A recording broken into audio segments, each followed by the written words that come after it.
sọ̀rọ̀ ó ṣe pé mo hate ẹ̀ níbẹ̀ tó wá jẹ́ ṣe pé gọ́ọ̀mẹ̀ntì ló ń tì lẹ́yìn nítorí pé èmi kan sọ fún mi pé wọ́n níjọ́ gang up tó bá ṣe pé gọ́ọ̀mẹ̀ntì ló ń tì lẹ́yìn èmi fẹ́ sọ̀kọ̀ kan sìn mo fẹ́ lo platform yìí láti communicate pẹ̀lú Wasiu pé sórí gọ́ọ̀mẹ̀ntì tó bá tì ẹ́ lẹ́yìn tán ṣó mọ̀ pé wọ́n á yọ jíà àwọn lọ jókòó láyé ara tiwọn ìwọ nìkan ló máa pọ̀ ìwọ àti Ìjẹ̀bú ló fẹ́ bàjẹ́ ìwọ àti Ìjẹ̀bú ló wá fẹ́ bàjẹ́ ó dẹ̀ mọ̀ pé àwa ò kí ń give up ó mọ̀ pé àwa ò kí ń waste time ara wa a kì í fi ń bò a máa ń pààyàn Wasiu tó o bá wọlé tó wọ bẹ̀ yẹn tó gbé ẹ̀mí ẹ wọlé òkú ẹ lọ́ máa gbé jáde padà mi bẹ̀ yẹn it's not a threat. It is not a threat. No, what is it? Ṣé mo pé bàbá yìí ti di ó ti dò àjẹsára yapa o. Okay, ibi títí ẹ parí sí mi tẹlomi ti bẹ̀rẹ̀ ẹ má gbàgbé. Jáde pẹ̀lú bó ṣe rìn tó pẹ̀lú bí Awujale ṣe rìn jáde tó gbé agbára fún wọn ò bá rí ẹdífàntì àṣìṣe ẹsẹ̀ wọn ò bá hìlì ẹ̀ wọn ò rí ṣe ẹjẹ́ má ti àtọ̀ra wa Wasiu jẹ́ òrìṣà ó jẹ́ òrìṣà fáwọn onífújì àwọn onífújì tó ń bá compete pẹ̀lú ara wọn kò ṣe pẹ̀lú àwọn Àjẹ̀bú we don't waste time kì í wájà Wasiu ó mọ̀ ọ̀rọ̀ ẹ máa parí bíi títa Bíọ́lá ni you know it ó jẹ́ mọ gbogbo ilé ó jẹ́ sì ń ṣe lọ Wasiu tẹ́mi ẹ bá wọlé tó gbé ẹ̀mí wọlé òkú ẹ lọ́ máa gbé padà it's not a threat lọ gbogbo nǹkan. no sister Yetunde ó ti tó ilé ìtúpọ̀ jù ẹ ti ń take it too far. no ẹ jẹ́ ká múra wa sòótọ́ ẹ jẹ́ ká sòótọ́ débi tó wọ́n dé ká sọ kò ń ṣe threat mo ń rán létí pé kó lọ rántí kó lọ wo ìtàn kó lọ wo history bó ṣe ń ṣẹlẹ̀ níjẹ̀bú mo ń rán létí ni kò ṣe pé èèyàn kan threatening ẹ̀ tó ń bá fẹ́ nǹkan bẹ́ẹ̀ kó tètè kó bow out kó yẹ stress anybody ẹ̀rọ kẹrọ àwọn ló fẹ́ fi ṣe retirement plan ẹ̀ àbírú nonsense wo leléyìí ohun ti lọ ó ti tó society àfẹ́rù eléyìí o make your contribution but ẹ má threatening tí mo pé bàbá yìí ti di ó ti dò àjẹsára yapa o. ọkọ ibi títí ẹ parí sí mi tẹlomi ti bẹ̀rẹ̀ ẹ má gbàgbé. jáde pẹ̀lú bó ṣe rìn tó pẹ̀lú bí Awujale ṣe rìn jáde tó gbé agbára fún wọn ò bá rí ẹdífàntì àṣìṣe ẹsẹ̀ wọn ò bá hìlì ẹ̀ wọn ò rí ṣe ẹjẹ́ má ti àtọ̀ra wa Wasiu jẹ́ òrìṣà ó jẹ́ òrìṣà fáwọn onífújì tó ń bá compete pẹ̀lú ara wọn kò ṣe pẹ̀lú àwọn Àjẹ̀bú we don't waste time kì í wájà Wasiu ó mọ̀ ọ̀rọ̀ ẹ máa parí bíi títa Bíọ́lá ni you know it ó jẹ́ mọ gbogbo ilé ó jẹ́ sì ń ṣe lọ Wasiu tẹ́mi ẹ bá wọlé tó gbé ẹ̀mí wọlé òkú ẹ lọ́ máa gbé padà. ẹ bá mi move I play voice note move back to the disease and determine them to use Gazette 2021 against them I hope so ó dà ipò fẹ́ jọ bẹ́ẹ̀. Local government wọ́n ní wọn lágbára àwọn local government ò ṣe nǹkan tó yẹ kó ṣe wọn follow due process wàhálà ti ṣẹlẹ̀ ẹ̀yà wọ́n ti ní bọ̀dá Wasiu ó ti jẹ lọ lọ́wọ́ yìí ìbílẹ̀ ṣe ń kú ẹsẹ̀ dán jẹ lọ o. My baba dey always say for market every day get your own wahala sometimes.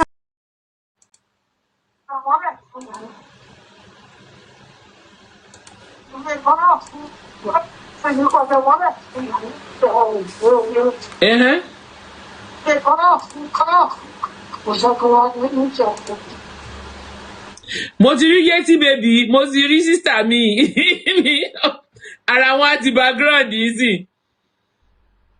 sister Yetunde kí ló ṣẹlẹ̀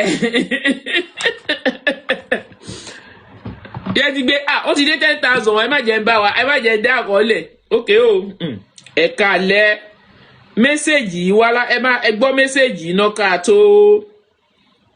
tó tẹ̀síwájú.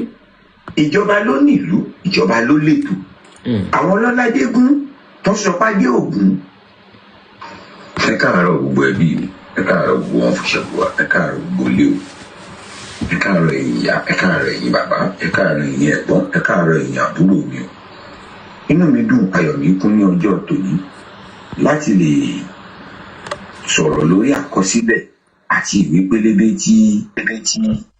ẹ jẹ́ máa mú tara yín tẹ́ bá ti wọlé o ẹ má ti sọ̀rọ̀ tẹ́ bá ti wọlé ẹ mú tara yín o. inú mi dùn láti sọ̀rọ̀ lé lórí èyí ni láti jẹ́ kí ọkàn yín balẹ̀ èyí láti jẹ́ kẹ́ mọ̀ pé ńkọ́ gbogbo ohun pátá ló ìwà bí ètò kò sí nǹkan tó yí padà o. Bíbélì sọ nínú ọ̀rọ̀ rẹ̀, Kùránì sọ nínú ọ̀rọ̀ rẹ̀ pé kò sí gbogbo ṣe lọ tó ọ̀rọ̀ Ọlọ́run ò ní yí padà. Náà ló dífá fún ilé ìfúnṣẹ́gbó wa. Kò sí bí gbogbo nǹkan ṣe dàrú tó, kò sí bí gbogbo nǹkan ṣe bàjẹ́ tó, kò sí gbogbo awuyewuye lọ́tún awuyewuye lósì tí ò bá ṣe ohun kó wà tó ọ̀rọ̀ Elédùmarè ọba dẹ́dà ọba ṣẹ̀dá ọba nínú olùmọ̀ràn kan yí padà o. Gbogbo kùdìẹ̀kudiẹ rògbòdìyàn oríṣiríṣi tá à ń rí lákìlẹ̀ Ìjẹ̀bú lẹ́yìn tó dojú kọ ilé ìfúnṣẹ́gbó wa lọ́wọ́lọ́wọ́ lórí àti mọ́mọ́ yìí lẹ̀ Elédùmarè á bá wa yanjú ẹ̀ o. Ṣùgbọ́n mo fẹ́ àsìkò yìí gbà yín ní ìyànjú láti má mikàn, láti má ṣojú, kẹ́dúró digbí gẹ́gẹ́ bí Elédùmarè ṣe wà pẹ̀lú yín. Elédùmarè ò fìgbà kankan fi yín lẹ̀ o. Ọlọ́run rẹ̀ ní fi kankan ní wálẹ̀ lọ́kùnrin lóbìnrin tó ló ti rí wa gẹ́gẹ́ bí ẹbí tí ò gbọdọ̀ tú. Èyí ni láti jẹ́ kí ẹ mọ ìdí tí ohun yìí ṣe jáde láàárọ̀ yìí lórí àwọn àkọsílẹ̀ àti ìwé pélébé tó lọ sí local government ní Ijebu-Ode láti pàṣẹ olórí ẹbí ilé ìfìdípọ̀tẹ̀ àti secretary wọn láàyè láti kọ lẹ́tà, wọn láàyè láti kọ lẹ́tà, ṣùgbọ́n wọ́n gbàgbé pé ńkọ́ èèyàn kì í fi ète kọ lẹ́tà. Ọjọ́ 16 tí ìjọba Ògùn State fún wa tó wà nínú àkọsílẹ̀ òfin tuntun 2021 tó bá òfin 1957-59 declaration lọ. Òfin tuntun tó bá àkọsílẹ̀ 2021 tí ìjọba Ògùn State kọ sílẹ̀ léyìí tí wọ́n fi ìwé ránṣẹ́ sí wa nítòótọ́ pé kọ láàárín ọjọ́ 15 ká ti gbáradì láti lè mọ ọmọ òye. Ṣẹ́bẹ́ni tó ń sọ̀rọ̀ yìí, ẹ jọ̀ọ́ ṣẹ́bẹ́ni tó ń sọ̀rọ̀ o, ẹ dóhùn bàbá yìí mọ̀, ṣé ẹ dóhùn bàbá mọ̀?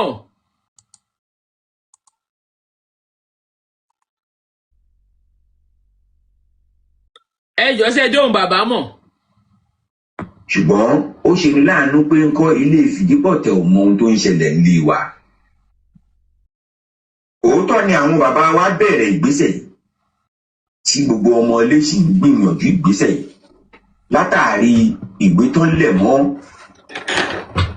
ilé ńlá káàkiri pé láàárín ọjọ́ 15 ètò báyìí yóò ṣẹlẹ̀ ní bíṣọ̀pù, torí náà kí ẹbí máa gbáradì pẹ̀lú gbogbo àwọn ọmọ yìí pátá tán jáde kí wọ́n máa gbáradì.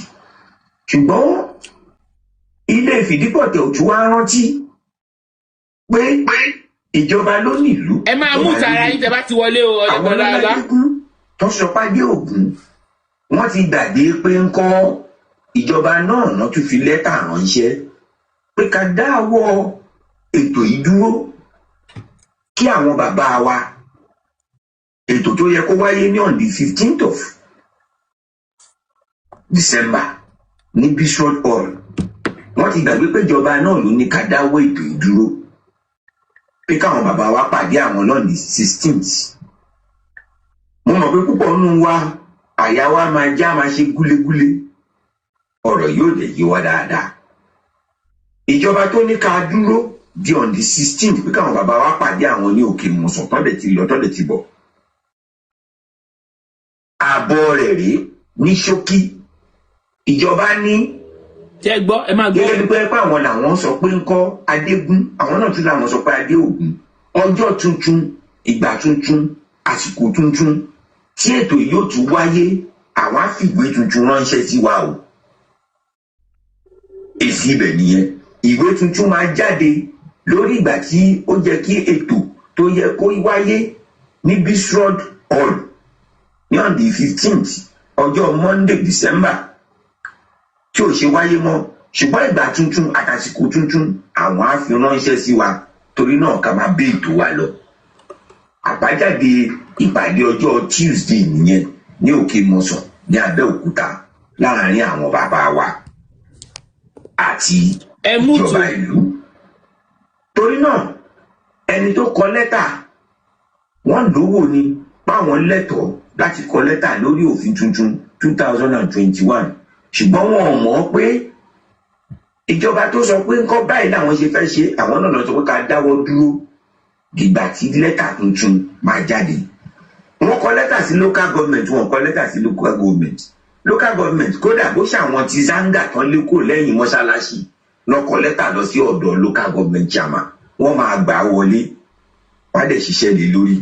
Torí náà ẹ má mi kàn wọ́n gba lẹ́tà wọlé láti lè fìdí bọ̀tẹ́ o sí ilé tí ìjọba local government. Àwa wà níwájú àwọn ò ní dèrò ẹ̀yìn. Ìjọba tó ní ká dúró wọ́n ní ìdíjọ́ ṣe dúró àwọn lọ́lòfin àwọn lọ́ ń lọ sọ́yọ́ lọ́tọ̀yọ́ bọ̀ lọ́nà pé báyìí làwọn ṣe fẹ́ ṣe. Torí náà ẹ má mi kàn lórí lẹ́tà yìí rárá. Ẹ jẹ́ àmọ́ bẹ́ẹ̀rẹ̀ àníyàn lọ́kadà máa bá àdúrà lọ. Elédùmarè á wà pẹ̀lú wa. Ẹ káàárọ̀ lẹ́ǹkan sí gbogbo ilé o. Èmi ni tí ń tòótọ́ ọmọọba Adémúyìwá Adélẹ́yẹ Lateef PRO fún gbogbo ẹbí Fúnṣẹ́bùwà ní ilé ńlá. Ẹ ṣé mo dúpẹ́ o. Ṣé ẹ ti gbọ́ o? Ẹ jẹ́ mo fẹ́ fún yín ní mo fẹ́ fi àjàsà sí. Upload your photos and become a music star in seconds. With Video Express AI, you can design one singer and one supporting performer.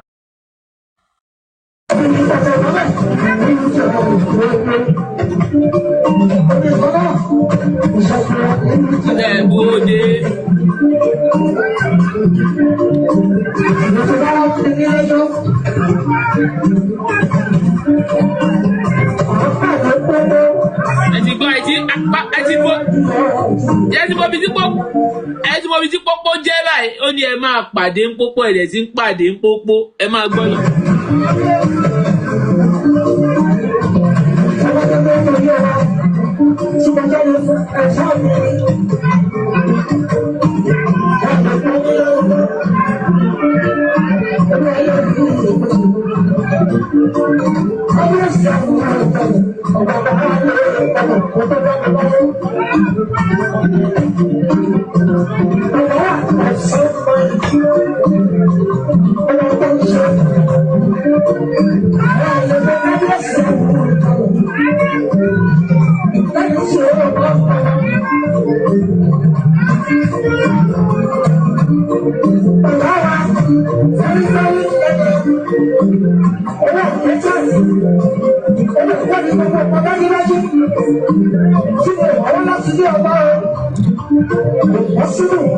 Wọ́n ní kò bọ́ síbù.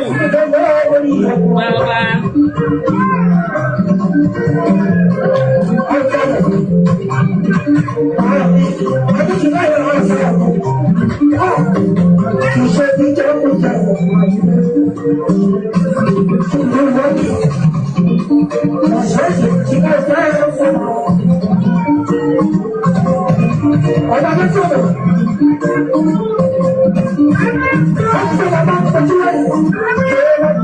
Ultimate.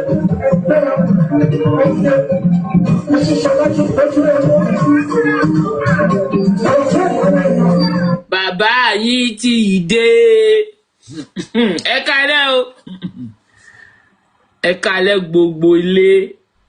Ẹ kálẹ́ everybody. Mr. Maureen. Ẹ má ẹ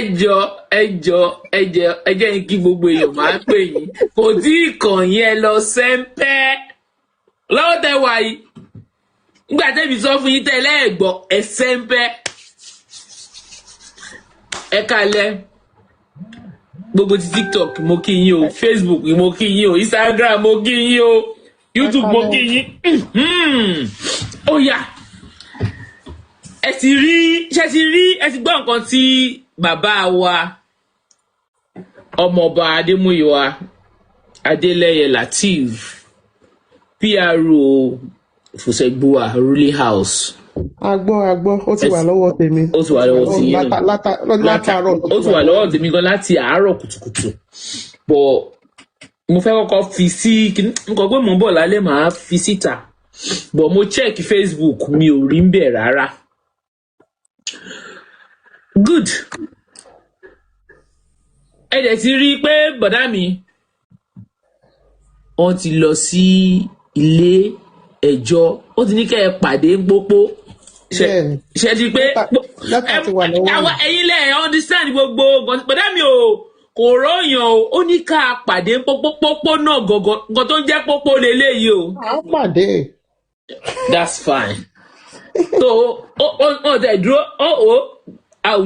gọ́vnà ṣe gbogbo èèyàn tán kà síbẹ̀, ṣé kí n kà á fún yín ní ayé èèyàn mi? A ti ní gbogbo ẹ̀ lèmi ti ní lẹ́tà lọ́wọ́. Ṣé ti fẹ́ kí n kà á fún yín ní ẹgbẹ́ bèrè lọ́wọ́ àwọn audience wá fẹ́ kí n kà ọ̀pọ̀ tó wà bẹ́ẹ̀ fún wọn? Sister Maureen, Sister Yetunde.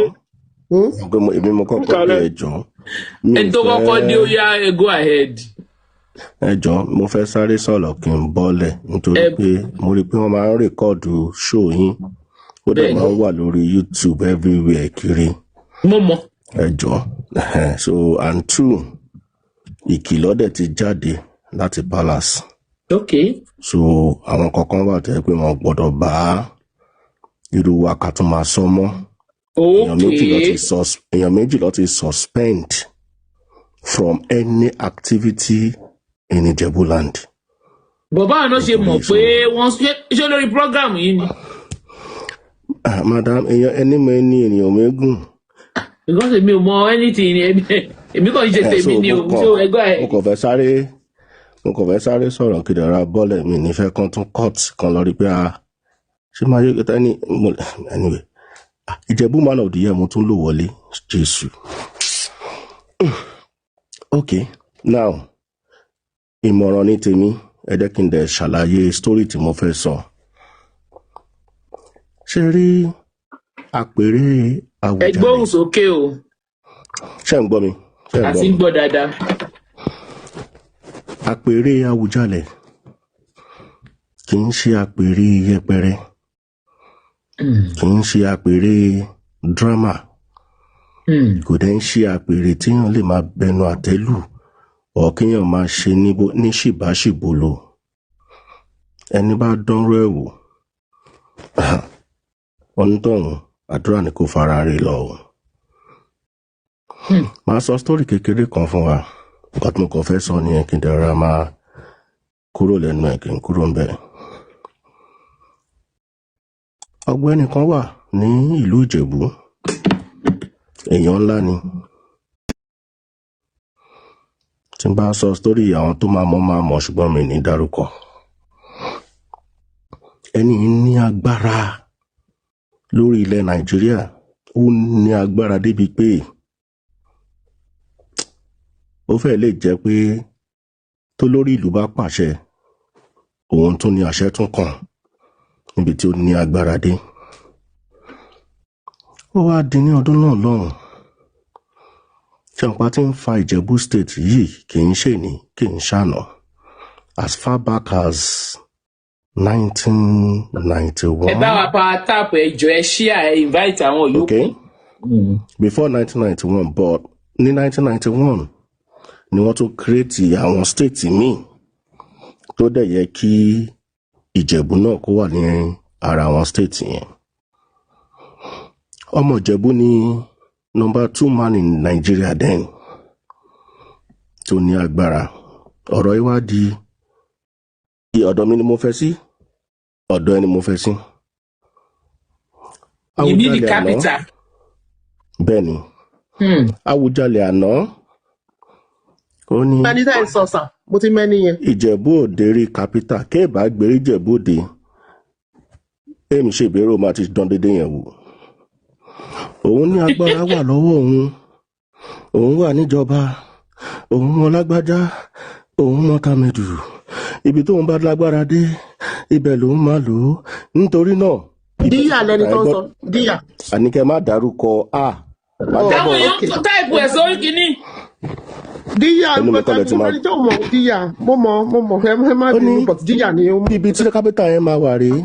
Tó wọ́n fẹ́ gbé lọ sódò gbólú báyìí.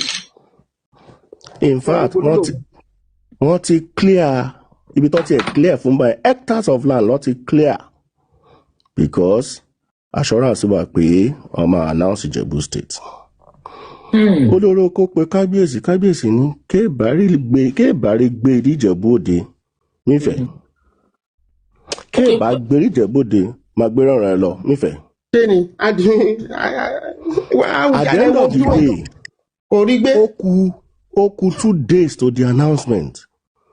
olórúkọ ní òun máa lọ announce lọ́la o ṣé ẹ ti yanjú ẹ̀. Number 2 sọ pé àfohùn ìmí ní alágbára ìlú nǹkan tí bá sọ lábẹ́ gé Awujale fọ àfi ké ìbáṣọmọ Ìjẹ̀bú-Òde rẹ̀ kàn. At the end of the day wọ́n rí pé wàhálà yẹn ò ṣeé sọ. Èkìtì ló gba state yẹn nítorí pé wọ́n láti create a state. Èkìtì they were prepared and they just have to announce a state in the southwest. And that's how. tó bí Èkìtì ṣe jí wá sáyé nìyẹn. Bẹ́ẹ̀kìtì ṣe jí wá ní 1991. Ọ̀sẹ̀ tí ò mọ sórí yẹn Ìjẹ̀bú dúró tán pé Ìjẹ̀bú-Òde ni wọ́n bá díyàfà. Láti ìgbà yẹn dèní eléni títí tí ẹni tá à ń sọ ètò fi wọlẹ̀ kò gbérí Ìjẹ̀bú kò tú ẹni tó wọ pálásì o.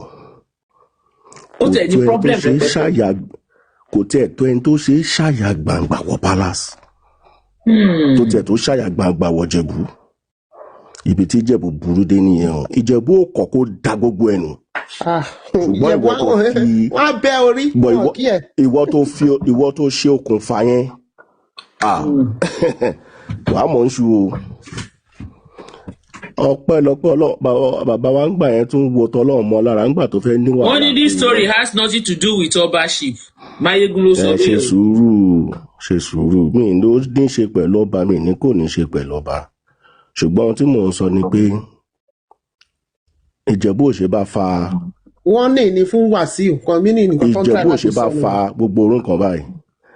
Apèrè ọba kò ṣe bá fa mi sọ́ba bòmí òun. Awujale Ìjẹ̀bú land Aníkìláyà Ṣàgùn òòṣà Ìjẹ̀bú tí gbogbo Ìjẹ̀bú ń pé bọ́ wọ́n ṣe bá farú nǹkan báyìí o. Rọra ṣe o gbogbo ẹ̀yin mọ̀rín tẹ́ ń bá wọn sọ̀rọ̀ tẹ́ ń fi ń ṣe fracasi lẹ́ni gbogbo yín lẹ́ẹ̀ bá wọn sunkún lọ́la o. Gbogbo yín pátá lẹ́ máa bá wọn sunkún lọ́la o. So mi ní sọjú báyìí lọ o. Ẹ̀kú ètò àwọn nílé sọ wọ́n ti wọ́n nu gbogbo wa nílé sọ púpọ̀. Ẹgbọ́n wọn léyàn kan sọ níbẹ̀ ẹni. Ìjẹ̀bú sons and daughters both home and diaspora reject Fijagbade one of Ganusi kingdom o. Ẹ wo. Àwọn èèyàn ti yáwó. Àǹtí kìíní ẹ̀yìn Fijagbade one of Ganusi kingdom. Sísítà mi mo kàn fẹ́ sọ nǹkan kan ní pé. Ẹ ṣeun sà. Fídíò tá a ṣe jọ Monday yẹn ó go viral gan-an. Ó ṣe Monday nìkan tẹ́ bá rí ibi tí mo ti ń gbọ́ gbogbo ohùn mi kiri ìwọ lọ́mọ ṣáwọn pípù yóò ní lọ kó bá mi níjẹ̀bù báyìí ṣé wọ́n ní lọ ságbo lé báyìí pẹ̀lú bí gbogbo ẹ̀ ṣe ń lọ yìí kọ́ lọ kó gbogbo wọn tẹ́ bá rí orí yọmí ní ẹnu pọ̀ where were those òrìṣà when the Afa bury Awujale wọ́n béèrè lọ́wọ́ yín. Awujale ló kọ pé ó ti kọ sílẹ̀ bó ṣe máa sin òun. So wọ́n ní kẹ́ ẹ mi tọ́nu. So ẹ jẹ́ kí mi sọ̀rọ̀ sí gbogbo so ṣáàrí gbogbo bí wọ́n ti wà lọ́wọ́ mi outcome wọ́n ṣe lọ sọ́dọ̀ gọ́vnọ̀ gbogbo nǹkan tó ni mo play fún yín. Ṣe gbogbo nǹkan tó ṣẹlẹ̀ níbẹ̀ and then gbogbo lẹ́tà kíní ti wà lọ́wọ́ mi gbogbo àwọn kankan bẹ́ẹ̀ ni so èmi máa bẹ̀rẹ̀ láti ibi títí side ọ̀dọ̀ àwọn gọ́vnọ̀ so wọ́n rí pé wọ́n tó kíní yẹn bó ṣe yẹ kó ṣe so that means nítorí ẹ̀ ni àwọn gọ́vnọ̀ ṣe suspend kíní yẹn pé kó ṣẹ̀ṣẹ̀ wá lọ tún bẹ̀rẹ̀ òun lẹ ṣe rí tó ṣẹ̀ṣẹ̀ wá gbé ọ̀pá àṣẹ tó lọ gbé fún wọn yẹn pé okay go ahead ẹ ṣẹ̀ṣẹ̀ fẹ́ bẹ̀rẹ̀ officially ni so in that case fún àwọn tó ń prepare court case all they might go ahead láti prepare court case yẹn because àwọn tó ń court case the first hearing is coming up on 22nd of December this December so ẹ̀wọ̀n náà mo sọ pé case yẹn is dead on arrival because the government have the right to suspend lẹ́yìn ìgbà tó bá di pé okay you people are not doing it the way you should do it there are ṣẹ́rí nínú law there will always be misunderstanding. Okay, she application and so application of gbogbo rules in here. So our government find out these people are not applying it. Apply it, but she can't apply it.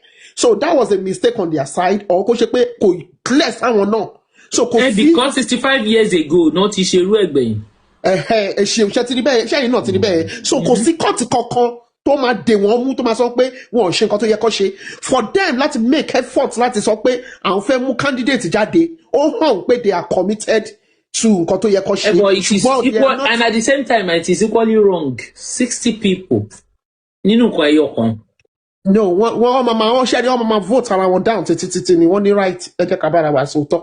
So like I said, Sherry family yẹn ó tóbi. So tó bá dé court ló ti sọ pé Sherry ọ̀rọ̀ Wasiu yẹn is dead on arrival. Mo ti fún yín láwọn reason tí mo ti sọ pé ṣe wà dead on arrival. Ìgbà tí gọ́ọ̀mẹ̀ntì wá ní. No, but what Sister Yetunde, let's get one thing clear. Ẹ má jẹ́ mislead àwọn audience wa. What Fidipote did is in the right skinny because according technically law ni o. All right, because of we need deadline. Oh no, what's up? Miss deadline here. Only mo sọ wípé Sherry kò sí, there is always application tó bá ti dọ̀rọ̀ òfin.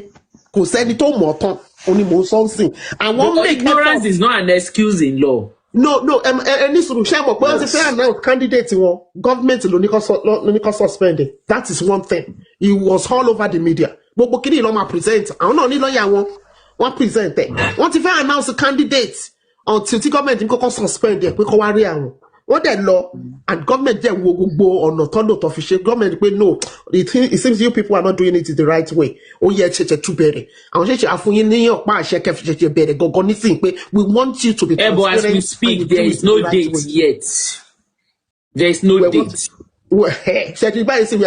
So suspension is not if you want to say limbo.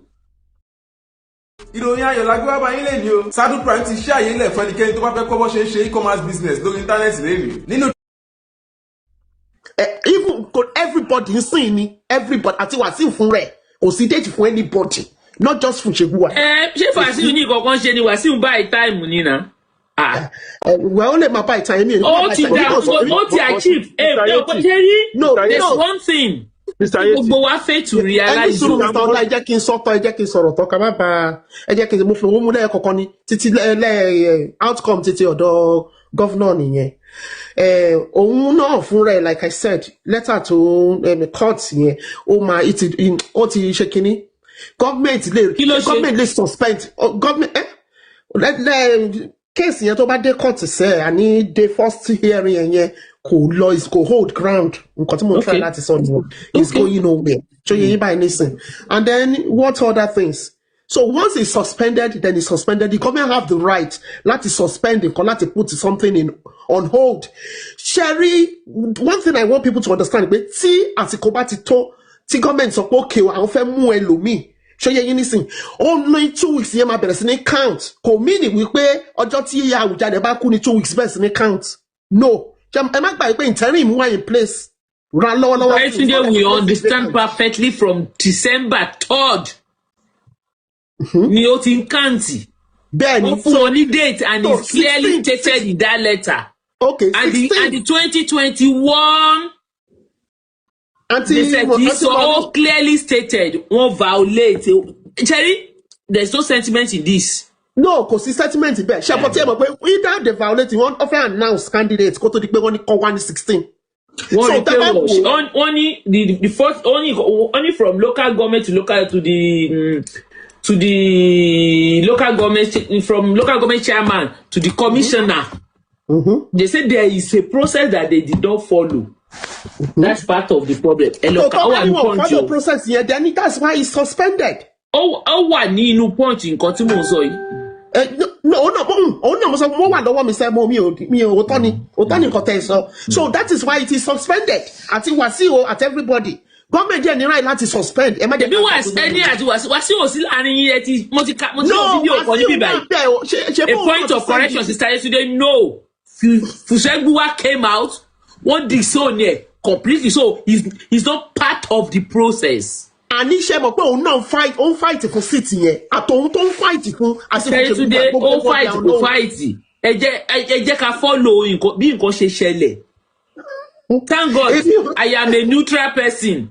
Nǹkan tó ṣẹlẹ̀ gangan ni pé Wasiu apply ẹni kó lọ mú ìtàn dé ìran keje wá.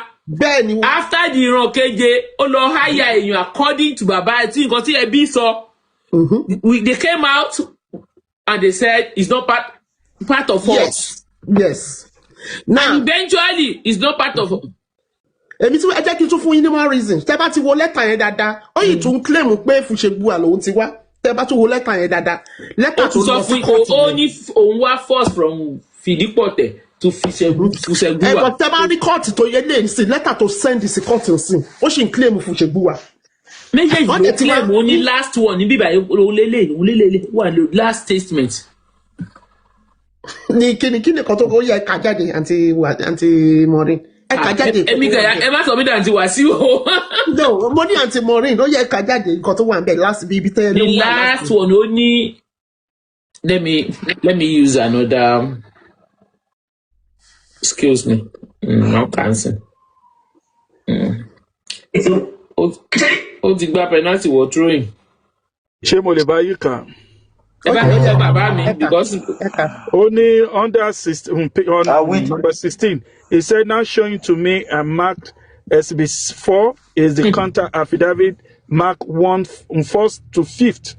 Defendant counter affidavit to plaintiff stroke applicant motion for injunction in suit number so blah blah paragraph 18, 19 and 24 now shows to me and mark as SB5 is a document file Fùṣègbùà ruling house Nigerian member particular and knowledge signed by Adesanya Anifowose Wasiu Ayinde Adewale Olasunkami Masha the applicant hereby now show to me and mark as SB6 is a document titled Olori Omoba Akile Ijebu Wasiu Olasunkami Ayinde Adesanya Masha MONK1 that I state that I want this honorable court to interpret the exhibit 1 to 8 attached to the affidavit in answering the question containing the originating summon, which is talking about the name and lineage gangan. Ṣé a di pé kò tí renounce yìí Fùṣègbùà yẹn sìn. Kò lóun ó ṣe ọmọ Fùṣègbùà ó ní òun ọmọ Fìdípọ̀tẹ̀ first láti Fìdípọ̀tẹ̀. Ṣé rí ẹ̀yin èèyàn mi strategy ni distraction ni Fùṣègbùà yẹn ibi tó ń lọ ọmọ tó ṣe tẹ́lẹ̀. This is it. Sherry one. Ó yẹ kí ẹ jẹ́ kí sáré round up. Ẹ jọ̀ọ́ Mr. Fọlọ́runṣọ́ ṣe lè mute ara yín ẹ jọ̀ọ́ ẹ má bínú. Ẹ jẹ́ kí sáré round up. Ṣé rí last one tí mo ti wá fẹ́ sọ ni wípé I'm so sorry ma. Ìdí Fìdípọ̀tẹ̀ yẹn information tó ó wá dé ọwọ́ tèmi àti brother mi wọn tí sìn bí báyìí nísìn ni wípé Fìdípọ̀tẹ̀ kan ti pín sọ́nà méjì àwa find out nísìn.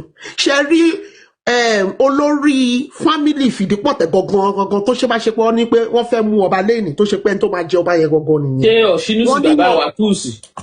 Wọ́n mọ̀ nípa lẹ́tà tó jáde tí Wasiu sọ pé àwọn fẹ́ ẹ ṣàmọ̀ lẹ́tà tó ti kọ tó jáde láti family yẹn. Wọ́n ní Wasiu tún wá lọ appoint èèyàn kan tó tún wá lọ jẹ́ olórí Fìdípọ̀tẹ̀ fún tara tiẹ̀ tí ò dẹ̀ wà recognized nínú family yẹn. TF Kenny said it yesterday. Ẹni sùúrù information yẹn tẹ̀ wá lọ́wọ́ lẹ́yìn because àwa náà ò dákẹ́ àkọ́jókòó bẹ́ẹ̀ yẹn. Ṣé mo pé brother mi ó ti ní ọba mẹ́ta tó ń bá chat ní Ìjẹ̀bú tó yẹ yín nísìn. So ibi tá ti ń rí gbogbo information yẹn nìyẹn. Ẹni sùúrù Mr. Folúṣọ́ ẹni sùúrù ẹ jẹ́ kí sáyé sọ̀rọ̀. Brother ìjẹjọ wà ń bì. Wọ́n sí mi ọ̀ tí sí mi báyìí nísìn. Okay. Yeah. So aṣíwájú ni mo sọ. So basically nǹkan tí mo try láti sọ ni pé Wasiu tún ti lọ bribe èèyàn kan nínú family Fìdípọ̀tẹ̀. Ẹni yẹn ló wá sign tó ń sọ pé òun lórí ẹbí but nídìí family Fìdípọ̀tẹ̀ gangan ẹni tó ṣe pé òun ló máa kọ̀ gangan tó jẹ́ olórí ẹbí tó mọ̀ ní Ìjẹ̀bú-Òde gangan wọn ò mọ̀ sí nǹkan tí Wasiu lọ ṣe àti bọ̀bọ̀ yẹn. So lẹ́tà tó jáde yẹn. No, but lẹ́tà tó jáde yẹn secretary àtolórí ẹbí, and ẹ bá listen sí voice note ọmọọba Adémúyìwá Adélékè Lateef PRO Fusegua ó recognize secretary. That means if we don't know secretary, he knows secretary and the person that wrote the letter. This AI tool is better than 11 Labs for one-time cost. Take it I play voice notes yẹn fún yín ká tún gbé pa ká gbọ́ dáadáa nǹkan tó sọ. Mo ti gbọ́ more than 10 times. Ẹ rántí pé lórí platform yìí lánàá. Ẹ máa gbọ́. Tẹ̀gí náà sọ pé that letter ẹ ní sùúrù Sister Yetunde. Wọ́n sọ pé this letter is not pé kì í ṣe gbogbo Fìdípọ̀tẹ̀ ló kọ. But from that a point of correction, because that letter òun ni ọmọọba Adémúyìwá Lateef wọ́n address wọ́n sọ pé secretary wọ́n ní secretary wọn ó wà náà ṣé kí play ẹ̀ ní ẹjá play ẹ̀ ká tún gbọ́. Sherry, one gbọ́dọ̀ because ẹni yẹn náà is a member of Fìdípọ̀tẹ̀. Kò sẹ́ni tó sọ pé is not a member of Fìdípọ̀tẹ̀. Nǹkan tá à ń sọ ń sìn pé it should come from olórí ẹbí. Ṣé òun ni olórí ẹbí? No, it's not the olórí ẹbí. The olórí ẹbí and the other members. Ẹ mọ̀ pé Maureen, you are not getting it. I get it quite alright. Nǹkan tó wà nínú voice note lèmi sọ. Tí ó bá jẹ́ pé kì í ṣe the right person. Why ẹni sùúrù ṣe mọ̀ pé bí lẹ́tà tó jáde lọ́dọ̀ àwọn Fusegua ní tó lọ sáìnì fún Wasiu. Ṣe mọ̀ pé ní tó lọ sáìnì fún Wasiu yẹn wọ́n dì náà ìpínlẹ̀ family members. So why nǹkan tẹ́mi béèrè lọ́wọ́ yín why tí PRO fi address secretary and the head of Fìdípọ̀tẹ̀? Can we play that please? No, ṣe ní address lẹ́tà jáde wá ní kó máa address wọn. No, wọ́n ní pé bàbá yẹn sọ pé lẹ́tà tó wá látọ̀dọ̀ olórí ẹbí àwọn Fìdípọ̀tẹ̀ àti secretary. Ṣáwọn ò mọ secretary ni because the letter ó ní orúkọ ó ní gbogbo ẹ̀. Èmi ò mọ, but for him to recognize that, that's what I'm telling you. I can play it again. Well, èmi ọ̀tọ̀ nìkan tèmi gbọ́ o. Wọ́n lọ ti wà divided nínú family yẹn. That's what I heard. Mi ò mọ yẹn bọ̀ nǹkan tí ẹ wo because ṣé mo pé a lot of people they are watching us. Yes, one more. So in any information we want to put out there, that's what I heard. I want to be sure of the information I'm putting out. Any wrong information, no.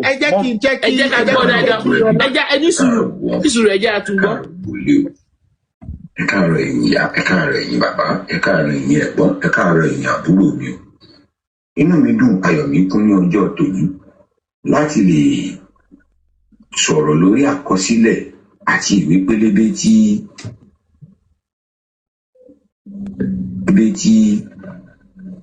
àwọn olórí ẹbí ilé Fìdípọ̀tẹ̀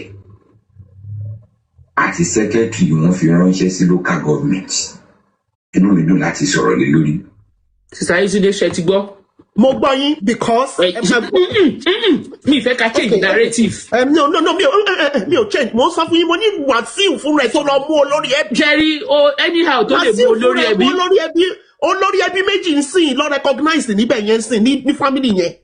Ẹni tó fẹ́ cause confusion tẹ́lẹ̀ lè pín wọn sí 1 million. But based on this voice notes, bàbá yẹn pé wọ́n ní ó ní olórí ẹbí Fìdípọ̀tẹ̀ àti secretary. So this letter is authentic and is coming from the olórí ẹbí. Àǹtí ní sùúrù àǹtí Maureen ó dẹ̀ pẹ́ ti gẹ̀ẹ́tì kan tí mo sọ nígbà tí táwọn Fusegua yẹn máa bọ́ síta ṣé àmọ́ pé olórí ẹbí náà ni wọ́n sọ nígbà tí lẹ́tà títí wà tí wọ́n jáde. Àwọn àgbọ̀yìn ṣe ẹbí Fusegua ló jẹ́ you are not getting it Sister Yetunde. The PRO of Fusegua is telling us ó recognize pé olórí ẹbí Fìdípọ̀tẹ̀ àti secretary Fìdípọ̀tẹ̀ ló mú lẹ́tà lọ sí council. So ẹ má jẹ́ change ẹ̀ bí wàá jẹ́ fake. Yes, because wọ́n ní Wasiu fún rẹ̀ náà ti select olórí ẹbí tó favour títí ẹ̀. So wọ́n ti lórí ilé ẹbí lọ́dọ̀ wọn méjì ń sìn. So are you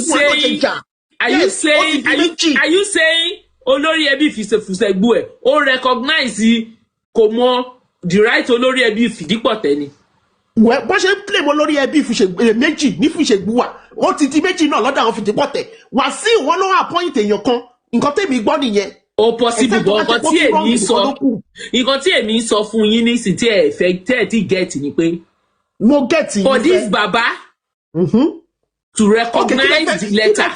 kí lẹ fẹ́ kí máa yẹn pé àwọn ọlọ́pàá ti bọ́ síta wọn ni pé olórí ẹbí tàwa rè nínú ẹbí wa kí lẹ fẹ́ kí Fìṣègbúwà sọ kí lẹ fẹ́ kí bí àwọn olórí ẹbí ó ṣe wà yẹn ìbáwọn olórí ẹbí mẹ́rẹ̀ẹ̀rin ni mo ṣe òbí báyìí ó mọ olórí ẹbí náà. Àǹtí Maureen tẹ bá bọ́ sí kanu family yìí tẹ sọ pé ẹni tẹ́ ìfẹ́ àṣọ lórí ẹbí yín rè kò sí nǹkan tí mo lè ṣe sí. addressing the undersigned of that letter. Because nǹkan tẹ́mi gbọ́ ní sí pé wọ́n ti pín àti òtún lọ appoint ẹlòmíì. You don't need to go and verify.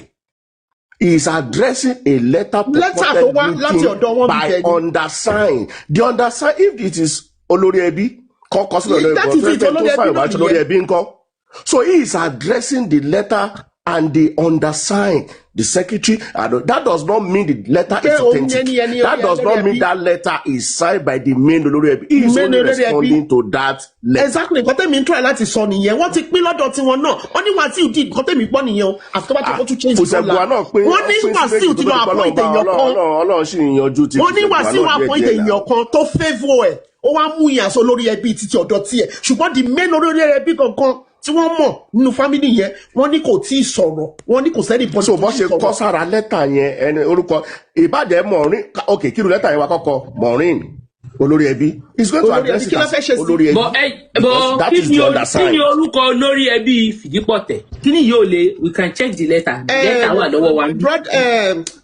Brother mi mọ̀ Aṣíwájú ó kàn yín pé ṣe mọ̀ ó dẹ̀ pọ̀ business ó ní mo ṣe bá wọn sọ̀rọ̀ kò tí ì pẹ́ ó jáde wọ́n ṣẹ̀ dé so wọ́n máa join ní táyé tí àyè bá ṣì wà. Àwọn ọmọ orúkọ olórí ẹbí yẹn olórúkọ ẹbí yẹn ó yàtọ̀ sí nǹkan tẹ̀yìn pé jáde nínú lẹ́tà yẹn sìn.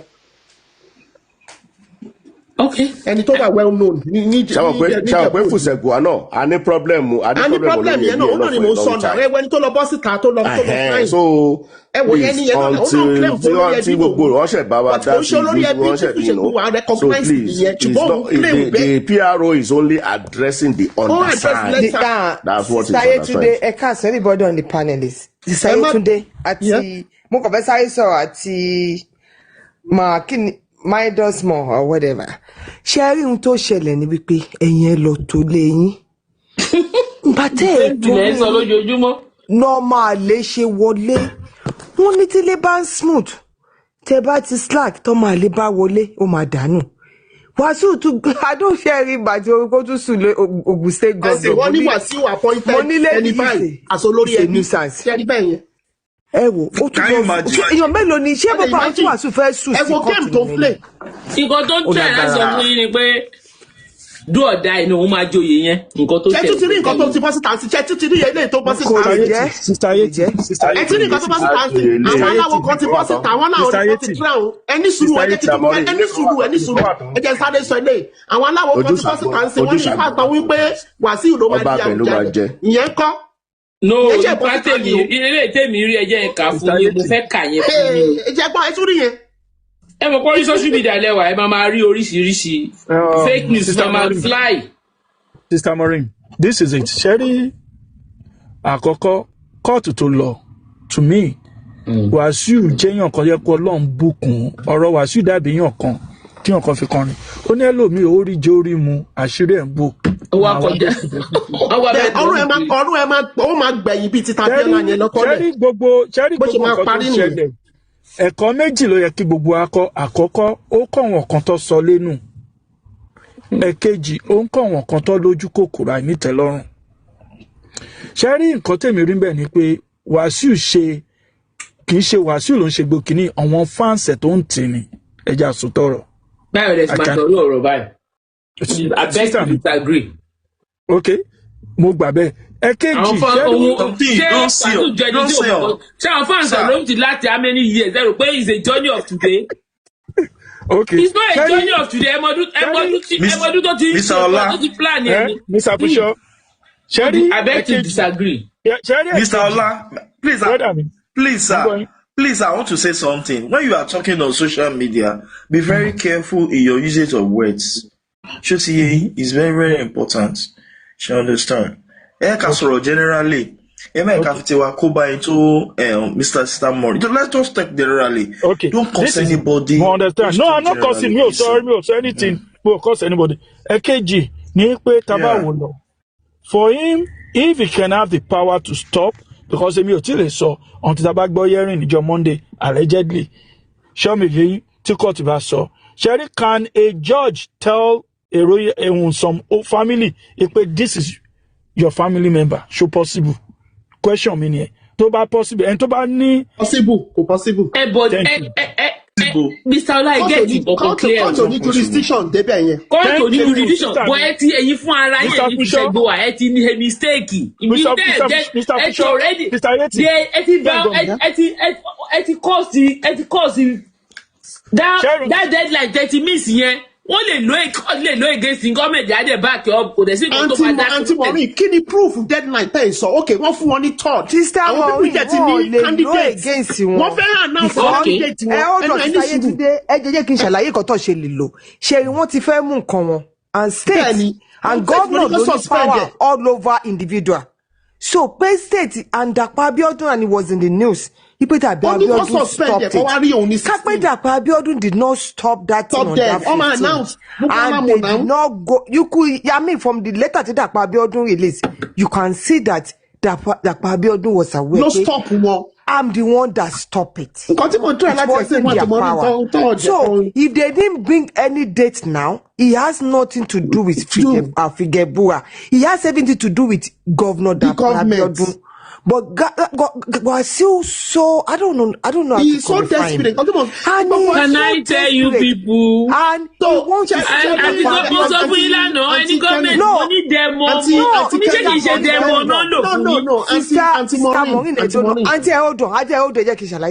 To what authority, Jerry, Anti-Maureen?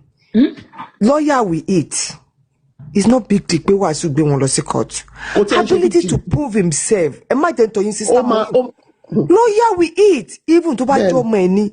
Mr. Maureen, me go to me wala Ijebu-Ode insin. Timba po fun ko mo wa sibe. I have a right to sue them to court. Wọ́n fẹ́ gbọ́ tẹnu mi. On what ground? Ni Wasiu just an ordinary citizen of Ijebu, Ogun State. For him to sue the government. Jerry Kotushe by suing Dapo Abiodun. Agents of the top for you.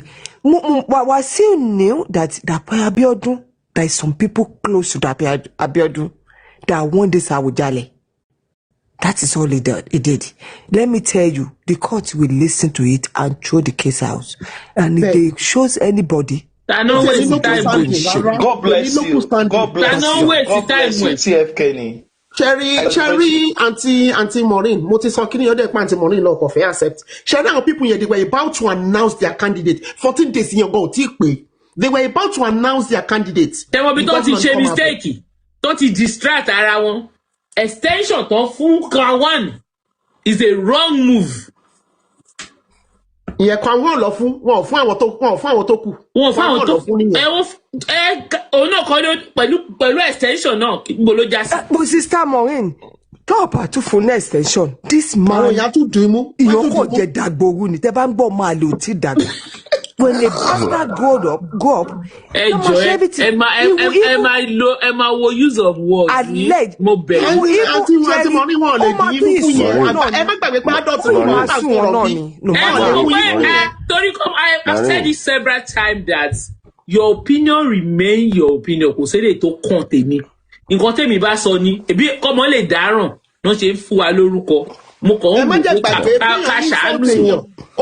Kéèyàn yín sọ́ọ̀tì èèyàn, ó yàtọ̀ sí pé ṣẹ́mọ̀ ẹ̀ sọ́ọ̀tì kárátà yìí. Ẹ jẹ́ fún ilé ṣẹ̀sáǹpù méjì kan, Sísáyé Túndé. Ìjẹ̀bú Igbó. For decades, wọn ò ní ọba. Kò sí nǹkan tí gọ́ọ̀mẹ̀ntì rí ṣe sí. Kò dẹ̀ sí nǹkan tí Awujale orí kankan ṣe sí. Ó já sí kọ́tà tó ni. Awujale kò sí nǹkan tí gọ́ọ̀mẹ̀ntì máa ṣe. That's number one. Number two, Ọba Odo Agamegi. Ọba Odo Agamegi. Kábíyèsí lé tefetefe. Wọ́n jẹ́ ọba nílùú Ẹ̀dẹ̀lẹ̀ because kábíyèsí ní kì í ṣe ojú ayé òun lòun máa tún gbé adélé wọn lórí. Wọ́n lọ kóòtù dọba ibi pẹlẹbẹ ló ń jábọ̀ wọn tí ìjọba àdúyẹn ni mo ṣe ń bá yín sọ̀rọ̀ yìí. ṣe pé when it comes to royal, especially in the Ijebu kingdom, kó lọ kóòtù kó lọ nígbà ìgbà ó máa fẹ́ẹ̀lì bọ́ bẹ́ẹ̀ ni gọ́vnà gan níbẹ̀ dá sí. tẹ̀ ni wọ́n bá tún bá wọn kọ́wọ́ lébọ̀ láti. tẹ̀lé ó máa ń dá kéèyàn try. made of more ẹ mọ reason why ẹ jẹ́ sọ fún yín. olisa gan lọ sí court. brother mi wọ́n dànù court ni wọ́n tọwọ́ lébọ̀ gbẹ̀yìn ni pé ok máa bọ̀ ọjà. made of more kò sí Awujale yẹn tún wà ń bẹ̀ kò sí Awujale ò sí ń bẹ̀. no sister Maureen made of more ẹ jẹ́ kí n kankan yé wa ṣe rí lọ́ọ̀yà kóòtù tó lọ tó bá pé wọ́n lọ ka new chieftaincy law of Ogun State máa realize pé dead on arrival ní court case ibi tó ń lọ. tẹ́ bá lọ ka new chieftaincy title law. the 2021 one. show me òye yín. Are you talking about the 2021 or the 1957 one? No, ti 2022 tọ́ṣẹ̀ ṣe. 2021 la gbọ́ wa mi ò rí pọ́n ṣe 2021 ni ẹ má bínú kan 2022 làwa kà. So tẹ́ bá lọ kà dáadáa ẹ realize pé kíní nǹkan tẹ̀mí rí bẹ̀yàn kan ti sọ lẹ́ẹ̀kan ó fẹ́ fi dragi Awujale title ni wọ́n lè má jọba in the next 5 years because injunction against injunction ló máa lọ gbà ní 22nd injunction against injunction to the extent ó lè dé Supreme Court. So bóyá wà ẹ lọ injunction ló lọ gbà ní Tuesday ó lè ti perfect yẹ. ṣé ń gbọ́ mi sister Maureen for the next 10 years because kẹ́tọ́ lọ Supreme Court àmọ́ cases tó wà ní Supreme Court mo lè sọ pé nítorí tọba lọ́fíìsì fẹ́ sáré handle ẹ̀ á sì lọ court of appeal. So jẹ́rí kínní yẹn kọ́lọ̀ ń gbà wá ni kọ́tẹ́mi rí bẹ́ẹ̀ nìyẹn. wọ́n play to the gallery ni Ọlọ́run. Thank you. Ṣẹ́rí àti Maureen nǹkan tẹ̀mí kọ́. ẹ̀yà àwọn tó ń bá yín díìlì gan-an fún ara wọn wọ́n ti ṣe homework wọn ṣẹ́rí ọgbọ́n àwa èmi Fusegua èmi kíní kan yẹn. Auntie Maureen, let's be honest with ourselves. Wasiu àti Sayétúndé ẹjọ́ ẹ ò dùn ẹ má bínú. Kò bá lo 20 years 30 years kò ní wọ́n bẹ̀ yẹn. ẹ sọ pé 20 years ọmọdún mélòó dẹ̀ ni Wasiu. Ìjà tó ń jà yóò tó ń jà news back. Sísà mi kàkà kan fi ṣíkiri kan má fi ṣàwàdà náà bá ní Yorùbá ṣe ń sọ. Then eventually àwọn tó wà entitled sí lóyè máa gbìyànjú síbẹ̀. Ló máa wá pàpà ó ní wọ́n sọ fún waste time rẹ̀. Why waste time? If you can drag it for 15 years, eventually. Máa continue láti máa gag. Ó lè gbé for 30 years. Politics lẹ̀ ń rí gbogbo yìí. Nǹkan tó ń jó nìkan tó ń lùlù fún nísàlẹ̀. Kò lè jó nìkan ló dá jókòó ló plan gbogbo kìíní yìí. Kò really sí àwọn tó ń lùlù fún. That guy is just arrogant. Ó dẹ̀ believe pé anything I want, I can get it. Okay, let's see how it goes. Ṣẹ́rí Auntie Maureen, tẹ bá wo gbogbo kinní yẹn, kò sí nǹkan kan tó ń lọ in favour of Wasiu. Look at his age. Bá gag Ijebu-Ode, kò gag wa for the next 15 to 20 years. Ẹ hard yẹ mọ age yẹ. No, ẹ kò hard yẹ mọ age yẹ. Wasiu wọ́n máa 68 next year. So hard it to his age. You see, this thing is a retirement plan here.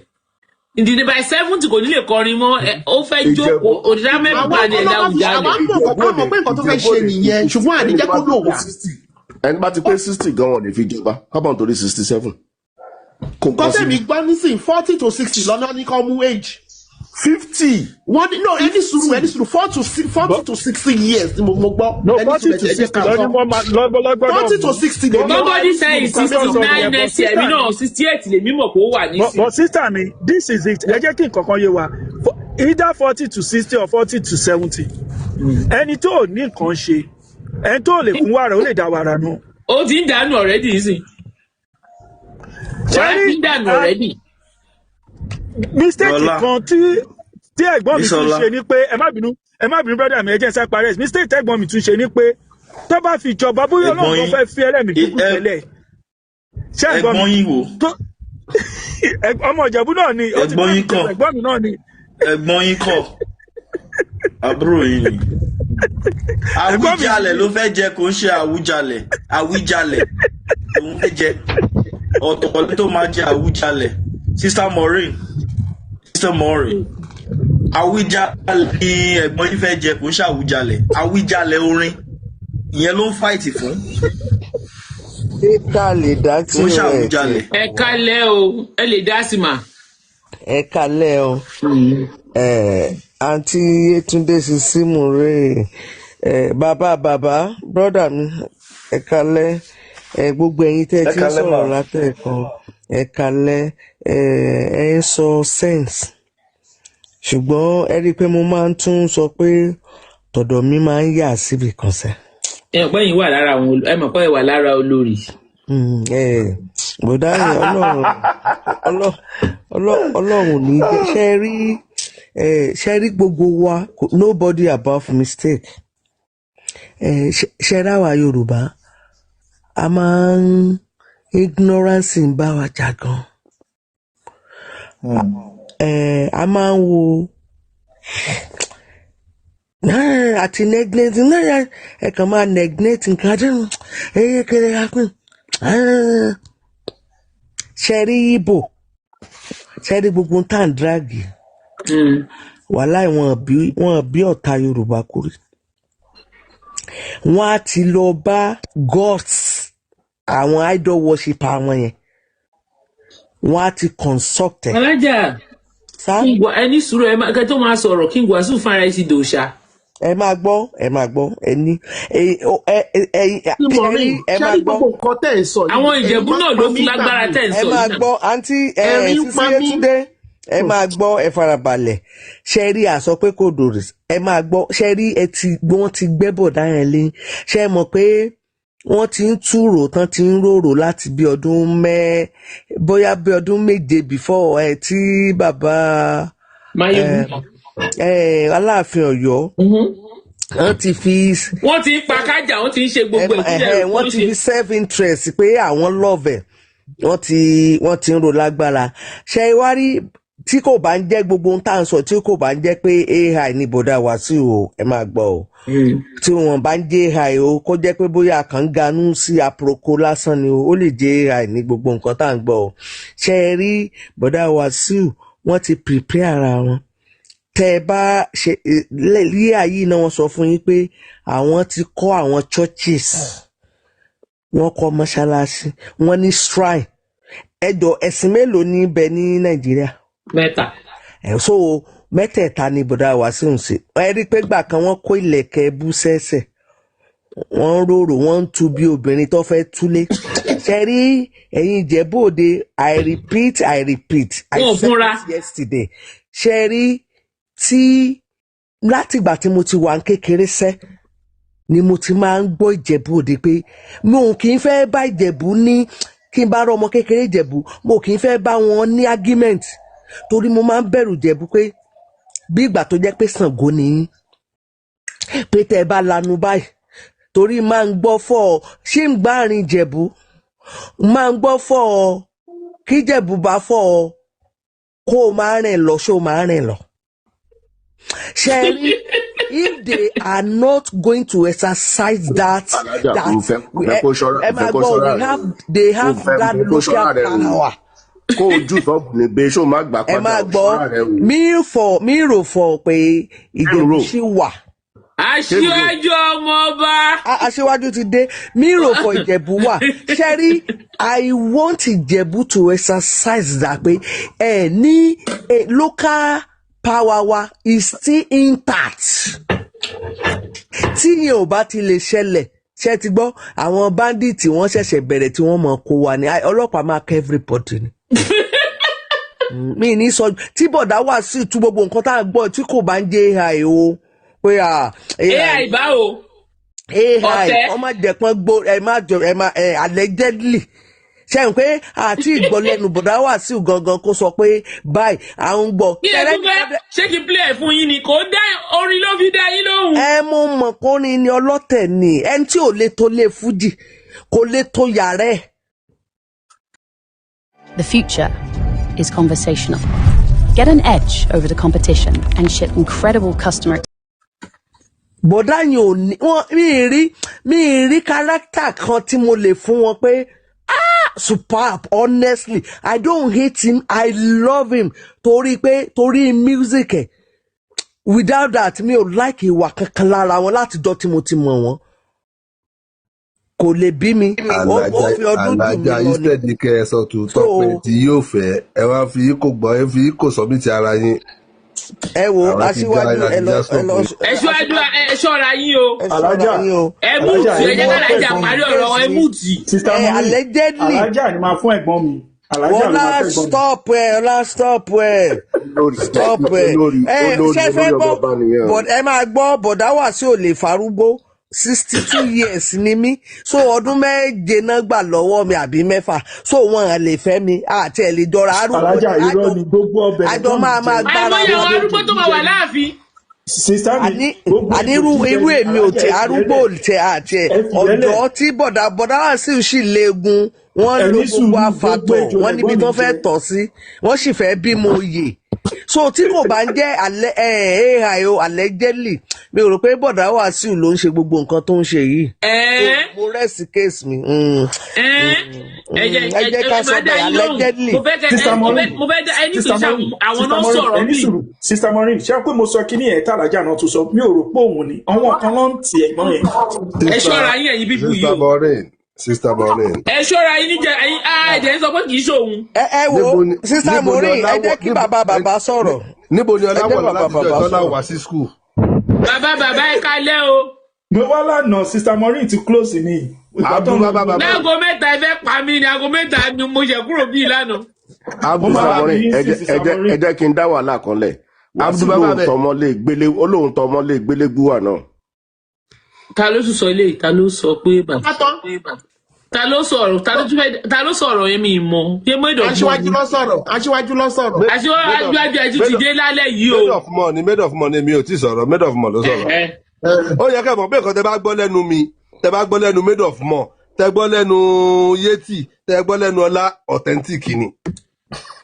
ẹ mọ̀ páwọn náà ń dọ́gbọ́n ṣe wọn ẹ mọ̀ páwọn lára wa ń bíbà ń bá wọn ọba sọ̀rọ̀ ẹ mọ̀ bẹ́ẹ̀. ẹ jẹ́ ìsọkúnní kan fún yín ẹ ní dúró wò ó tán nígbà tá a bá wa sílé yín à ń bọ̀ láàfin.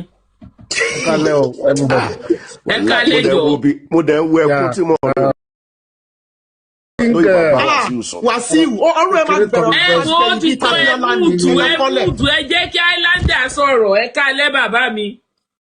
Yeah, Sister Maureen, I think point kan lẹ sọ tí mo dẹ̀ mọ̀ pé point yẹn correct.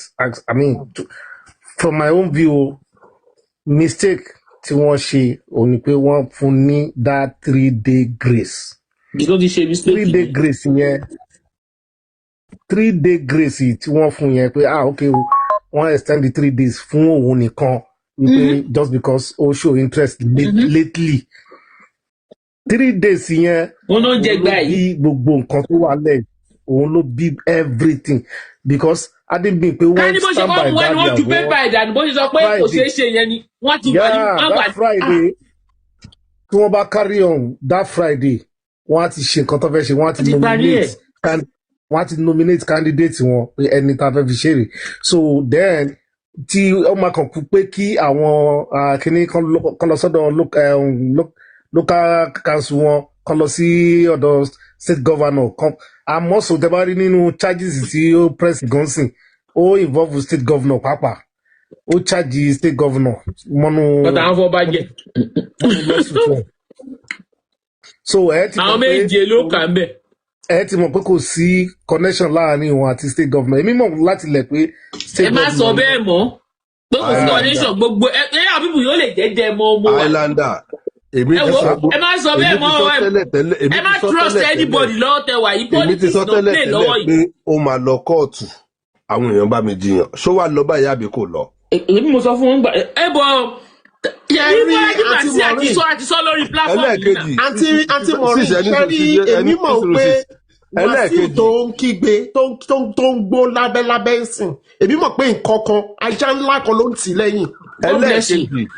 ṣẹ́rí bẹ́ẹ̀ mi ṣe rí lẹ́tà ẹ dúró brọ́dà mi ò ṣẹ́rí bí mo ṣe rí lẹ́tà yẹn ọkọ̀ kan sọ fún mi pé ó dẹ̀ pé àwọn politicians lọ́jọ́jọ́ ń gángọ̀ pẹ̀lú Wasiu. ṣẹ́yìn bó ṣe wà yóò mọ̀ nǹkan tó ń ṣe àwọn ìtú tó fẹ́ pa wọ́n ti plan ẹ̀. Do you know that right now, smart Nigerians like you are starting the business of exporting locally made Nigerian products like foodstuff, all type of foodstuff, fashion items, cosmetics, skincare, hair products, solid minerals, raw commodities, to mention but a few. Do you want gbogbo wájọ́ ìní mú lẹ́tà ó mọ̀ọ́mọ̀. Sister Maureen nígbà yín fọ́tébù made of mouth nígbà tí parọ́ kẹ já mi o ṣé kí n ẹ lọ wo fọ́tébù. lẹ́tà tí wọ́n ní Wasiu kọ̀kọ̀kọ̀ ẹ lọ wo lẹ́tà yẹn tó bá ní kó lọ tún lẹ́tà yẹn wò dáadáa. mo ní. ok tẹ bá wo lẹ́tà yẹn. wọn sáìn yẹn. ẹ dúró there is nowhere tẹ máa rí insignia gbogbo àwọn ọ̀túnba ló ní insignia kò sọ́túnba tí ò ní insignia níjẹ̀bú-Òde. Insignia yẹn ló ń authenticate any communication from that person. That letter has no single insignia of Ọ̀túnba Fìdípọ̀tẹ́. Ẹ lọ check ẹ dáadáa. mo ní wọn sáìn ni ẹ mi ò ní ìdá tí sáìn ẹ wọn sáìn ni. ṣẹ́ni báyìí sí àti mọ̀ ṣẹ́ni pé ẹni tó ń select tiẹ̀. kì í ṣe ẹni tó ń select the first letter tó ń kọ́kọ́ kọ tó sẹ́ni sí Fúnṣẹ́gbùwà wọn sáìn ni ẹ. wọ́n àti ẹ̀ ń lo signature insignia la máa ń lò kò dẹ̀ sí Ọ̀túnba tí ò ní insignia. tí ó yẹ kán bí àwọn ará àwọn ọmọ Ìjẹ̀bú-Òde èmi ò gbọ́ bí tí wọ́n ti jẹ́ ọmọ ọba tó tún máa joyè kan nínú tó máa joyè kan before kó tó jọba ẹni tó bá jọ ọmọ ọba wọn ń joyè kankan. This is the first time tẹ́mi gbọ́. àní wọ́n ti da aláìní rú wọ́n ti da àtọ̀rú. bàbá àwọn Ìjẹ̀bú náà wọ́n Ìjẹ̀bú náà ló pa ẹjọ́ kó pa ẹ̀ka sọ. tíṣì gidi bá fi ṣe rí ẹtẹ aníkọ gbóhùn lọ sómi. so èmi ò gbọ́ bí tí ọmọ ọba kankan ti joyè nínú ìlú yẹn mọ́ ọmọ ọba kankan ń joyè nínú ìlú ẹ̀ kò sí ọmọ ọba náà mi gbọ́ rí. This is the first time pé ọmọ ọba kan ó dẹ̀ joyè nínú ìlú ẹ̀ no kò sí oyè tó máa fi wọ́n tẹ́ ń foyè lọ ọmọ ọba kankan tán ti mọ̀ pé ó entitled sí tróònù ọba kò sóyè kò lè gba oyè kankan nínú ìlú yẹn. so mi mọ̀ bí tìjẹ̀bú ṣe tó bá foyè lọ́ta kò ní gbà. no ó tẹ̀ lè gboyè níta. kò sóyè tó máa kún ta láyé tó máa gbà kò sóyè tó máa gbà. no wọ́n máa ń joyè níta. wọ́n máa ń joyè níta. Ayinde, this is it. Ẹ jẹ́ àbúrò báyà. Ṣé kóòtù fẹ́ sọ pé ọmọ ilé yìí ni? Ṣé kóòtù ló fẹ́ pàṣẹ fámílì ẹ̀ fún wọn? No, kóòtù ò ní ijó ní local standing débẹ̀ yẹn sẹ́yà àjẹbá tí kò gbogbo yẹn. Injunction ló lọ gba kò ṣe. Ayinde, Sherry, this is it. Kóòtù sì máa yẹ́rẹ́ yìí bí kóòtù máa lísì sí tó wá di 22nd ó máa gba injunction ló máa stop yín. Mr. Maureen, injunction ló máa gba. Ayinde, ẹni sùúrù ẹ má bínú, mo ti sọ náà nǹkan tó gùn kéye àtẹ̀síwájú. Kóòtù máa gbọ́ ní 22nd of December. And at the end of the day, òótọ́ ọmọ lè move motion for restraining order, call restrain wọn. And after restraining order, injunction wọn máa wọlé motion upon motion. Kẹ́rí gbogbo nǹkan tó fẹ́ ṣe yìí, àwọn fáǹsì ẹ̀kọ́ máa gbàdúrà pé kẹ́ẹ̀mí ẹ̀ gùn. ẹ̀mí ẹ̀ ò tẹ̀ lè gùn pẹ̀lú Ìjẹ̀bú tó fẹ́ ń bá fa wàhálà ẹ̀. nítorí tí wọ́n jẹ́ mọ̀ nípa ẹ̀ èmi kò ṣe pé mo kàn ń sọ ní tẹ́fà tí no ẹ lọ wo kéésì tí pọ̀ níjẹ̀bú tẹ́lẹ̀ lò òun lèmi fi sọ̀rọ̀ ó ṣe tó kọjá mo hate ẹ̀ níbẹ̀ tó wá jẹ́ ṣe pé gọ́ọ̀mẹ̀ntì ló ń tì lẹ́yìn nítorí pé èmi kàn ń sọ fún mi pé wọ́n níjọ́ stand up tó bá ṣe pé gọ́ọ̀mẹ̀ntì ló ń tì lẹ́yìn èmi fẹ́ sọ̀kọ̀ kan sìn mo fẹ́ lo platform yìí láti communicate pẹ̀lú Wasiu pé sórí gọ́ọ̀mẹ̀ntì tó bá tì ẹ́ lẹ́yìn tán ṣó mọ̀ pé wọ́n á yọ jíà àwọn lọ jókòó láyé ara tiwọn ìwọ nìkan ló máa pọ̀ ìwọ àti Ìjẹ̀bú ló fẹ́ bàjá ìwọ àti Ìjẹ̀bú ló wá fẹ́ bàjá ó dẹ̀ mọ̀ pé àwa ò kí ń give up ó mọ̀ pé àwa ò kí ń waste time ara wa a kì í fi ń bò a máa ń pààyàn Wasiu tó o bá wọlé tó wọbẹ̀ yẹn tó gbé ẹ̀mí ẹ wọlé òkú ẹ lọ́ máa gbé jáde padà mi bẹ̀ yẹn it's not a threat. It is not a threat. Lọ wo iṣẹ́ ti mọ̀ pé bàbá yìí ti di ó ti dò àjẹsára yapa o. ọkọ ibi títí ẹ parí sí mi tẹlomi ti bẹ̀rẹ̀ ẹ má gbàgbé.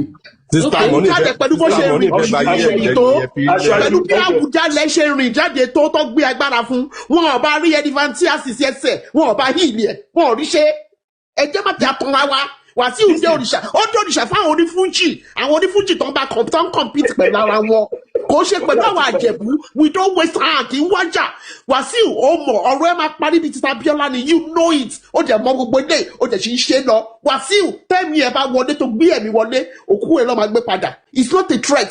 Lọ gbogbo nǹkan. No. Sister Yetunde ó ti tó eré ìtìpọ̀jù. Ẹ ti ń take it too far. No, ẹ jẹ́ ká múra wá sòótọ́. Ẹ jẹ́ ká sòótọ́ débi tó ká sọ kò ń ṣe threat. Mo ń rán létí pé kó lọ rántí kó lọ wo ìtàn kó lọ wo history bó ṣe ń ṣẹlẹ̀ níjẹ̀bú. Mo ń rán létí ni. Kò ṣe pé èèyàn kan threatening ẹ̀. Tóun ò bá fẹ́ nǹkan bẹ́ẹ̀ kó tètè kó bow out. Kó yẹ stress anybody. Ẹ̀rọ kẹ́rọ àwọn ló fẹ́ fi ṣe retirement plan ẹ̀. Àbírú nonsense wo leléyìí? Ohun ti lọ. Ó ti tó society àfẹ́rù eléyìí o. Make your contribution but ẹ má threatening. Sister Maureen, this is Ogun State new law under chieftaincy. Ogun State has traditional chieftaincy law. Oba and Chief Council of Obas and Traditional Council. Hold on. Only someone that faced all the league of affairs. Nothing happened. Àwọn kí ló jà fa àwọn atọrọ àwọn babiala ló jà fa. You just say Ijebu people are. Àwọn àṣírí ààbò babiala àwọn tó jà fa nìyẹn. Aṣáájú Aunty Maureen àwọn sọ case study àwọn nǹkan tó ti ṣẹlẹ̀ ní Ìjẹ̀bú là ń sọ sí àwọn ibi tó jẹ pé kò sọ ma nǹkan tó ṣẹlẹ̀ bẹ́ẹ̀. Wọ́n dá plane ìdúró kò